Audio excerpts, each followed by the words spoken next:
എൻ്റെ എല്ലാ പ്രിയപ്പെട്ട കൂട്ടുകാർക്കും ഞങ്ങളുടെ പുതിയൊരു വീഡിയോയിലേക്ക് ഹൃദയം നിറഞ്ഞ സ്നേഹം നിറഞ്ഞ സ്വാഗതം കേട്ടോ. ഇന്ന് നമ്മൾ തയ്യാറാക്കാൻ വേണ്ടി പോകുന്നത് ഒരു നാടൻ ഒഴിച്ചുകറിയാണ് കേട്ടോ. അപ്പോൾ അതിന് വേണ്ടിയിട്ട് നമ്മൾ മുരിങ്ങയിലയും അതുപോലെ തന്നെ മത്തനുമാണ് എടുക്കുന്നത് കേട്ടോ. നല്ല വിളഞ്ഞ മത്തൻ വേണം. പിന്നെ അതിലേക്ക് അധികം മൂത്ത് പോകാത്ത മുരിങ്ങയില വേണം കേട്ടോ. അപ്പോൾ മഴയൊക്കെ പെയ്ത് എല്ലാവരും തൊടിയിലൊക്കെ ഇഷ്ടം പോലെ മുരിങ്ങയിലൊക്കെ നല്ല തളിരിലകൾ ഉണ്ടാവുമല്ലോ.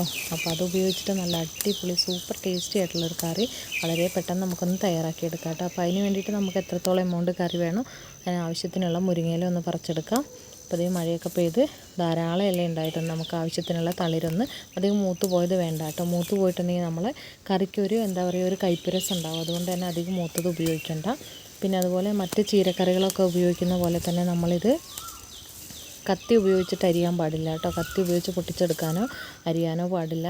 മുരിങ്ങയിലയ്ക്ക് ഭയങ്കരമായിട്ട് ഒരു കയ്പ്പ് രസം വരും കേട്ടോ. അതുകൊണ്ടാണ് പിന്നെ നമ്മൾ കൈ കൊണ്ട് തന്നെ അടർത്തിയെടുക്കുക. അല്ലെങ്കിൽ ഒരു പത്രത്തിൽ പൊതിഞ്ഞിട്ട് നമ്മൾ തലേദിവസം തന്നെ ഒന്ന് പത്രത്തിൽ പൊതിഞ്ഞൊന്ന് വെക്കുകയാണെങ്കിൽ പിന്നെ മുരിങ്ങയിലൊക്കെ പിറ്റേ ദിവസത്തേക്ക് അടർന്ന് വീഴും കേട്ടോ. അതൊരു ടിപ്പാണ്. അപ്പോൾ അതേ നമ്മൾ ആവശ്യത്തിന് പറിച്ചെടുത്തു. പിന്നെ അതിലേക്ക് നല്ല എരിവുള്ള മുളകും എരിവ് കുറഞ്ഞ മുളകും കുറച്ചെടുത്തിട്ടുണ്ട്. ഒരു 4-5 വെളുത്തുള്ളി, ഒരു 5-6 ചെറിയുള്ളി, പിന്നെ ഒരു ചെറിയ പുളിരസം ഈ കറിക്ക് നല്ലൊരു ടേസ്റ്റ് കൊടുക്കുന്നുണ്ട്. അതുകൊണ്ട് തന്നെ ഞാൻ 2 തക്കാളി എടുത്തിട്ടുണ്ട്, കുറച്ച് കറിവേപ്പില. എന്നിട്ട് ഈ മുരിങ്ങയില നന്നായിട്ട് ഫുള്ളും ജീവികളൊക്കെ എന്തെങ്കിലുമൊക്കെ ഉണ്ടോ ഇൻസെക്റ്റൊക്കെ ഉണ്ടോ എന്നൊന്ന് നോക്കണം കേട്ടോ. നോക്കി കഴിഞ്ഞതിന് ശേഷം ഇലകളൊക്കെ നടത്തി ഒന്ന് മാറ്റി വെക്കണം. അതുപോലെ തന്നെ മത്തൻ എടുക്കുമ്പോഴാണെങ്കിലും നല്ല മൂത്ത മത്തൻ എടുക്കാനായിട്ട് ശ്രദ്ധിക്കണം. അങ്ങനെയാണെങ്കിൽ മാത്രമാണ് നമുക്കിതിൻ്റെ യഥാർത്ഥമായിട്ടുള്ള ടേസ്റ്റ് കിട്ടുള്ളൂ കേട്ടോ. നല്ല മൂത്ത മത്തനാണ് നമുക്കിവിടെ കിട്ടിയിട്ടുള്ളത്. ഇനി എൻ്റെ സീഡൊക്കെ ഒന്ന് റിമൂവ് ചെയ്തതിന് ശേഷം പിന്നെ ഈ ഒരു ഇതിൻ്റെ മുരിങ്ങയിലയും നന്നായിട്ടൊന്ന് അരിഞ്ഞൊക്കെ കൊണ്ടുവരട്ടെ. കൈ കൊണ്ട് തന്നെ അടർത്തിയെടുക്കുകയാണ് വേണ്ടത്. ഇതിൻ്റെ ചില്ലകളെല്ലാം മാറ്റണം. ചില്ലകൾക്ക് ഒരു ചെറിയൊരു കയ്പ്പരസമുണ്ട്.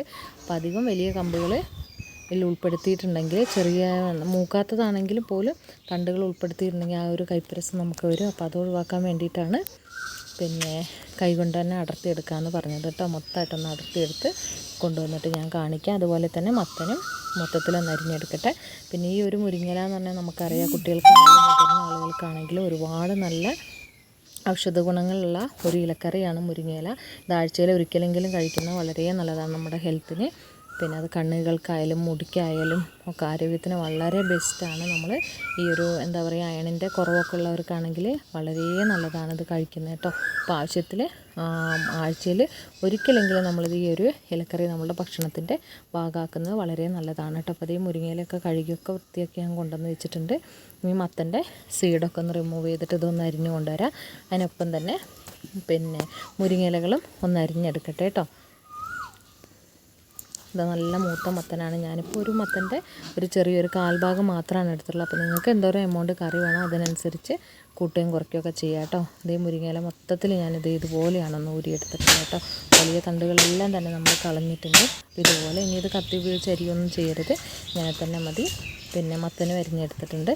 പിന്നെ ഇതിലേക്ക് നമുക്ക് ഈ ഒരു കറിക്ക് അരപ്പിന് വേണ്ടിയിട്ട് അരമുറി തേങ്ങ, അതിലേക്ക് ഒരു 1/4 ടീസ്പൂൺ ചെറിയ ജീരകം, പിന്നെ അതിലേക്ക് നമുക്ക് മഞ്ഞൾപ്പൊടി വേണം. ഒരു 1/4 ടീസ്പൂൺ മഞ്ഞൾപ്പൊടി, ഒരു 1/4 ടീസ്പൂണ് നമ്മൾ കഷ്ണം വേവിക്കുമ്പോൾ അതിലിട്ട് കൊടുക്കുക കേട്ടോ. ഇതുകൊണ്ട് 1/4 ടീസ്പൂണ് മഞ്ഞൾപ്പൊടി ഇട്ടിട്ടുണ്ട്. ഇനി ഒരു ചെറിയുള്ളി, ഒരു വെളുത്തുള്ളി, ഇതിൽ കൂടുതൽ വേണ്ട കേട്ടോ. അപ്പോൾ അതിനൊരു പച്ചച്ചുവ വരും, അതുകൊണ്ടാണ് പറഞ്ഞത് കൂടുതൽ വേണ്ടാന്ന്. പിന്നെ മത്തൻ നമ്മൾ സീഡൊക്കെ റിമൂവ് ചെയ്തിട്ട് ഇതുപോലെ നീളത്തിലാണ് അരിഞ്ഞെടുത്തിട്ടുള്ളത്. ഇനി ഇത് നന്നായിട്ടൊന്ന് വാഷ് ചെയ്തെടുക്കണം.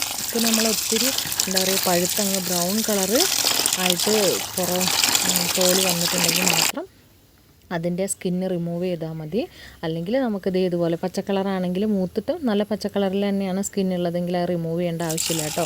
അത്ര ഹാർഡായിരിക്കില്ല. ഇത് നമ്മളെ കറിക്ക് ഒരു പ്രത്യേകതരം ഭംഗി കൊടുക്കുന്നുണ്ട്, കണ്ടില്ല 2 കളറ്. അപ്പോൾ അതങ്ങനെ തന്നെ നിന്നോട്ടെ. പിന്നെ ഇത് അടുപ്പ് നന്നായിട്ട് കത്തിച്ച് കൊടുത്തിട്ടുണ്ട്. കത്തിച്ച് കൊടുത്തതിന് ശേഷം ഒരു ചട്ടിയിൽ നമുക്ക് ഈ മത്തൻ ആദ്യം ഒന്ന് വേവിച്ചെടുക്കുകയാണ് ചെയ്യേണ്ടത് കേട്ടോ. മത്തൻ അത്യാവശ്യം വെന്ത് കഴിഞ്ഞതിന് ശേഷം മാത്രമാണ് നമ്മളിതിലേക്ക് മുരിങ്ങയില ചേർത്ത് കൊടുക്കുന്നത്. പിന്നെ ഈ മുരിങ്ങയില ചേർത്തതിന് ശേഷം പലരും പറയുന്നുണ്ട് മുരിങ്ങയില കറി വെക്കുമ്പോഴാണെങ്കിലും അതിനൊരു കയ്പ്പരസം ഫീൽ ചെയ്യുന്നുണ്ട്. ആ കയ്പ്പരസം വരാനുള്ള കാരണം എന്താണെന്ന് വെച്ചാൽ ഇത് അധികം വേവുന്നത് കൊണ്ടാണ് കേട്ടോ. ഒത്തിരി ഇട്ട് വേവിക്കാൻ പാടില്ല, നമ്മൾ തോരനാണെങ്കിലും കറിയാണെങ്കിലും ഒക്കെ കേട്ടോ. അപ്പോൾ ഇത് നമുക്ക് ചട്ടിയിൽ തീ അത്യാവശ്യം നല്ല കത്തിയിട്ടുണ്ട്. ആവശ്യത്തിന് വെള്ളം വെച്ചു.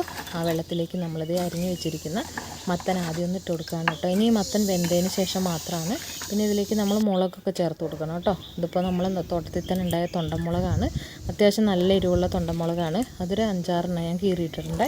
ഇനി എരിവ് കുറഞ്ഞ മുളക് നമ്മൾ കടയിൽ നിന്ന് മേടിച്ചാൽ അതൊരു 4-5 ഇട്ടിട്ടുണ്ട്. കാരണം എന്താണെന്ന് വെച്ചാൽ ഈ ഒരു കറിയിലേക്ക് നമ്മൾ വേറെ അരപ്പുകളൊന്നും തന്നെ അരപ്പല്ല എരിവൊന്നും തന്നെ ചേർക്കാത്തതുകൊണ്ട് അത്യാവശ്യം എരിവ് വേണമല്ലോ. മത്തങ്ങയ്ക്ക് അറിയാമല്ലോ ഒരു സ്വീറ്റ്നെസ് എപ്പോഴും ഉണ്ടാവും. അപ്പോൾ അത് പിന്നെ അതും കൂടി ചേർത്തിട്ടുള്ള എരിവ് നമ്മൾ അത്യാവശ്യം നല്ലോണം എമൗണ്ട് എരിവ് ചേർക്കണം കേട്ടോ. പിന്നെ അതിലേക്ക് നമ്മൾ ആവശ്യത്തിന് ഉപ്പ് ചേർത്ത് കൊടുത്തു. പച്ചമുളക്, ഉപ്പ്, മഞ്ഞൾപ്പൊടി, പിന്നെ കറിവേപ്പിലയും കൂടി ഇട്ട് കൊടുത്തിട്ടുണ്ട് കേട്ടോ. ഇനി ഇത് അടച്ച് വെച്ചിട്ട് ഇത് കഷ്ണങ്ങൾ ഉടഞ്ഞു പോകണ്ട, എന്നാൽ അത്യാവശ്യം നല്ലോണം വെന്ത് കിട്ടണം. ആ ഒരു പരുവം വരെ നമ്മൾ വേവിച്ചെടുക്കുകയാണ് ചെയ്യുന്നത് കേട്ടോ. അപ്പോൾ അതേ നമ്മളെ ചട്ടിയിൽ മൺചട്ടിയിൽ പുറത്തെ അടുപ്പിലിരുന്നിട്ട് വിറകടുപ്പിലിരുന്നിട്ടാണ് ഇത് വേവുന്നത് കേട്ടോ. അപ്പോൾ അത് ഒന്ന് തിളച്ച് വരുമ്പോഴത്തേക്കും ഞാൻ പറഞ്ഞല്ലോ ആദ്യം തന്നെ ഈ ഒരു കറിക്ക് ഒരു പുളിരസം വേണം. ഒരു ചെറിയൊരു പുളിരസം ഉണ്ടെങ്കിൽ മാത്രമാണ് ഇത് നല്ല ടേസ്റ്റായിട്ട് നമുക്കിത് കഴിക്കാനായിട്ട് പറ്റുള്ളൂ കേട്ടോ. ആ ഒരു ചെറിയൊരു പുളിരസം കൂടണ്ട. അപ്പോൾ അതിന് വേണ്ടിയിട്ട് വലിയ തക്കാളിയാണെങ്കിൽ ഒന്ന് മതി, എന്നാൽ വളരെ ചെറിയ തക്കാളിയാണ് രണ്ടെണ്ണം എടുത്തോളൂ കേട്ടോ. അപ്പോൾ ഇത് കണ്ടില്ലേ അത്യാവശ്യം ഒന്ന് വെന്ത് വന്നിട്ടുണ്ട്. ഈ ഒരു ടൈമിൽ നമ്മളിതിലേക്ക് ഒരു 2 ചെറിയ തക്കാളി എൻ്റെ അടുത്തുണ്ടായിരുന്നു. അതുകൊണ്ട് തന്നെ 2 എണ്ണം ഞാൻ കട്ട് ചെയ്തെടുത്തിട്ടുണ്ട് കേട്ടോ. ഇതുപോലെ നീളത്തിലൊന്ന് അരിഞ്ഞിട്ട് നമ്മൾ ഈ ഒരു മത്തനിലേക്ക് ചേർത്ത് കൊടുക്കുകയാണ് കേട്ടോ. ഇനി ഒന്ന് അടച്ച് വെച്ചിട്ട് ഈ ഒരു തക്കാളിയും കൂടി ഒന്ന് വെന്ത് വരുന്ന വരെ നമ്മൾ വേവിച്ചെടുക്കുകയാണ് കേട്ടോ. അപ്പോൾ മത്തന് ഒരു 1/4 ഭാഗം വേവാകുമ്പോൾ നമ്മൾ തക്കാളി ഇട്ട് കൊടുക്കണം. അതിന് ശേഷം തക്കാളി വേകുമ്പോഴത്തേക്കും മത്തനും പാകമായിക്കോളും. പിന്നെ നമ്മൾ ഈ അരപ്പ് കറി ഒന്ന് നല്ലോണം കഷ്ണങ്ങളൊന്ന് വെന്ത് വരട്ടെ. അപ്പോഴത്തേക്കും നമുക്ക് അരപ്പരച്ചിട്ട് വരാം കേട്ടോ. അത് കണ്ടില്ലേ തക്കാളി പെട്ടെന്ന് വേവും, അധികം വേവൊന്നുമില്ല കേട്ടോ. എന്നാലും ഇതൊക്കെ നല്ല എന്താ പറയുക ഒരു നാടനായിട്ട് നമുക്ക് എപ്പോഴും നമ്മൾ മത്തനൊക്കെ കിട്ടുമ്പോഴേക്കും മുരിങ്ങയിലൊക്കെ പറമ്പിലുണ്ട് ഉള്ളവരാണെന്ന് വെച്ചാൽ വളരെ പെട്ടെന്ന് തയ്യാറാക്കി എടുക്കാൻ പറ്റുന്ന കറിയാണ് കേട്ടോ. അപ്പോൾ അതേ മത്തന് വെന്തു, അതിലുള്ള തക്കാളിയും വെന്ത് കഴിഞ്ഞപ്പോഴത്തേക്കും നമ്മളിതേ ഊരി വെച്ചിരിക്കുന്ന എന്തൊരു ഭംഗിയാന്ന് നോക്കിയാൽ എന്തൊരു പച്ചപ്പാണല്ലേ. ആ പച്ച മുരിങ്ങയിലയും കൂടി ഒന്ന് ഇട്ട് കൊടുത്തിട്ടുണ്ട് കേട്ടോ. ഇത് വേണ്ട മുരിങ്ങയിലയും കൂടി ഒന്ന് ചേർത്ത്, മുരിങ്ങയിലയ്ക്ക് അധികം വേവൊന്നുമില്ല കേട്ടോ, വളരെ പെട്ടെന്ന് വെന്ത് കിട്ടും.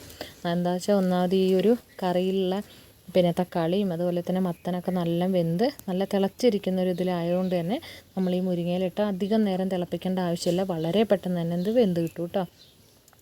ഒരു 2-3 തിളയും കൂടി വരുമ്പോഴത്തേക്കും മുരിങ്ങച്ചപ്പ് നന്നായിട്ട് വേവുന്നത് കണ്ടില്ല. ആ കളർ കോമ്പിനേഷൻ തന്നെ നോക്കി നല്ല അടിപൊളിയാണ് അല്ലേ. അതുപോലെ തന്നെയാണ് ടേസ്റ്റ്. നിങ്ങൾ ഇതുവരെ ട്രൈ ചെയ്യാത്തവരാണെങ്കിൽ മസ്റ്റായിട്ട് ട്രൈ ചെയ്യണം കേട്ടോ. വളരെ ഹെൽത്തി ആയിട്ടുള്ളൊരു കറിയാണ്. ഇത് വേണമെങ്കിൽ നമുക്ക് ചോറിന് മാത്രമല്ല കേട്ടോ, ഇത് ചപ്പാത്തീൻ്റെ കൂടെ അപ്പത്തിൻ്റെ കൂടെയൊക്കെ അടിപൊളിയായിട്ടുള്ളൊരു കറിയാണ്. നിങ്ങൾ ഇതുവരെ ട്രൈ ചെയ്തില്ലേ മസ്റ്റായിട്ടൊന്ന് ട്രൈ ചെയ്യണം കേട്ടോ. ഇത് അപ്പത്തിനും ചപ്പാത്തിക്കൊക്കെ കഴിക്കാൻ നല്ലതാണ്, ചോറിൻ്റെ കൂടെ നമുക്ക് കഴിക്കാം കേട്ടോ. അപ്പോഴത്തേക്കും നമ്മൾ അതൊക്കെ ഒന്ന് വെന്ത് വന്നപ്പോഴത്തേക്കും നമ്മൾ തേങ്ങയൊന്ന് നന്നായിട്ടൊന്ന് അരച്ച് കൊണ്ടുവന്നിട്ടുണ്ട് കേട്ടോ. എന്നിട്ട് തേങ്ങേൻ്റെ കൂട്ട് നമുക്ക് ചേർത്ത് കൊടുക്കുക. അതിലേക്ക് തേങ്ങേൻ്റെ കൂട്ട് ചേർത്തിട്ട് ഇതൊരു ചെറിയൊരു തിള വരണം കേട്ടോ. കാരണം നമ്മൾ ഈ തേങ്ങേൻ്റെ പച്ചമണം അതുപോലെ തന്നെ അതിൽ നമ്മൾ ചെറിയുള്ളി ചേർത്തിട്ടുണ്ട്, പിന്നെ വെളുത്തുള്ളി ചേർത്തിട്ടുണ്ട്, ജീരകവും ചേർത്തിട്ടുണ്ട്. അതിൻ്റെയൊക്കെ ഒന്ന് പച്ചമണം മാറാനായിട്ട് നന്നായിട്ടൊന്ന് കയറി ഒന്ന് തിളച്ച് വരട്ടെ. ആ തിള വരുന്നവരെ ഒന്ന് തിളച്ച് കഴിഞ്ഞാലാണ് നമ്മളിത് അടുപ്പത്തുനിന്ന് ഇറക്കി വെക്കുന്നത് കേട്ടോ. ഇത് കണ്ടില്ല ഇപ്പോഴും കളി തിളച്ച് കഴിഞ്ഞിട്ടും തന്നെ നമ്മുടെ ആ ഒരു മുരിങ്ങയിലേൻ്റെ കളർ അതുപോലെ തന്നെ മെയിൻറ്റെയിൻ ചെയ്യണം കേട്ടോ. നമ്മൾ ആ കളറൊന്നും മങ്ങിപ്പോവരുത്. ചില കറിയൊക്കെ കഴിക്കുമ്പോഴാണെങ്കിലും തോരൻ കഴിക്കുമ്പോൾ ഒത്തിരി അങ്ങ് നേരം കുക്ക് ചെയ്തിട്ട് അതിൻ്റെ ആ ഒരു ഗ്രീൻ കളറ് നഷ്ടപ്പെടും. അങ്ങനെ വേണ്ട കേട്ടോ, അതൊരു അഭംഗിയാണ് കാണാനും. പക്ഷേ കഴിക്കാനാണെങ്കിൽ പിന്നെ ആവശ്യത്തിൽ കൂടുതൽ കുക്കിംഗ് ടൈം എടുത്തിട്ടുണ്ടെങ്കിൽ മുരിങ്ങയിലയ്ക്ക് ഒരു കയ്പ്പ് രസം വരും കേട്ടോ. അങ്ങനെ പിന്നെ നമ്മളിത് കറി താഴ്ത്തി വെച്ചിട്ടുണ്ടെങ്കിൽ ഒന്ന് ഒരു വറവിടണം. അതിന് വേണ്ടിയിട്ട് വെളിച്ചെണ്ണ ഒരു ചട്ടിയിലേക്ക് ചൂടാക്കി കടുക് പൊട്ടിച്ച് നമ്മൾ ചെറിയുള്ളി ഇട്ട് കൊടുത്തിട്ടുണ്ട്. ഇനി അത് നന്നായിട്ടൊന്ന് ചൂടാവട്ടെ കേട്ടോ.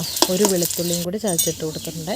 ഇനി ഇതേ നമ്മളുടെ കറി ഇതേ നല്ല സൂപ്പറായിട്ട് ഒന്ന് തിളച്ചൊക്കെ വന്നപ്പോൾ നമ്മളിത് ആറാനായിട്ട് വെച്ചിരിക്കുകയാണ്. അതിലേക്ക് ചെറിയുള്ളിയും വെളുത്തുള്ളിയും കൂടി മൂപ്പിച്ച് കടുകും കൂടി മൂപ്പിച്ചൊന്നിട്ട് കൊടുത്തു. നല്ല സൂപ്പർ ടേസ്റ്റി ആയിട്ടുള്ള നമ്മളുടെ മത്തങ്ങ മുരിങ്ങയില കറി ഇവിടെ റെഡിയായി വന്നിട്ടുണ്ട്. അപ്പോൾ ഇത് ഞാൻ ആദ്യമേ പറഞ്ഞല്ലേ ചോറിൻ്റെ കൂടെയല്ല അപ്പത്തിൻ്റെ കൂടെയും ചപ്പാത്തിൻ്റെ കൂടെയൊക്കെ സൂപ്പർ കോമ്പിനേഷനാണ്. അപ്പോൾ എല്ലാവരും ഒന്ന് ട്രൈ ചെയ്ത് നോക്കുക, ഫീഡ്ബാക്ക് അറിയിക്കുക. Thank you for watching all.